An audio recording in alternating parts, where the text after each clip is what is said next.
तेजस्वी यादव जी भी मेहनत करें, हम लोग उनकी सेवा में वहां पहुंचेंगे और मेहनत करेंगे, और मुझे भरोसा है, विश्वास है कि हमारा मेहनत। अब पवन सिंह भैया को आरजेडी से टिकट मिलने जा रहा है आरा में, और पवन सिंह भैया खुद बोल रहे हैं कि हम अब पार्टी में जाएंगे, आगे तेजस्वी यादव के कार्यकाल को संभालेंगे। तो आप लोगों को क्या उम्मीद है कि पवन सिंह भैया को टिकट मिलना चाहिए आरजेडी के पार्टी से आरा से? तो अगर लड़ते हैं तो सबसे ज़्यादा वोटों से जीतेंगे, क्योंकि कि ये पवन सिंह का जो बीजेपी के टिकट वापस, इसके बाद में आरजेडी पूरे सुर्खियों में। और पवन सिंह भैया होली के बारे में क्या कुछ बताइए? एंजॉय हम लोग जब सॉन्ग का शूट करते हैं उसी टाइम कर लेते हैं।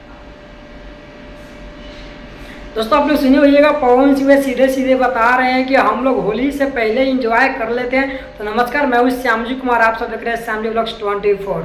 दोस्तों वीडियो से ज़्यादा शेयर किया, जितने भी राजद परिवार और पवन सिंह के फैंस हैं, सारे लोगों के लिए बहुत ही बड़ा खुशखबरी है कि अब पवन सिंह अब आरजेडी के लिए काम करेंगे और आरजेडी के सीट से चुनाव लड़ने वाले हैं।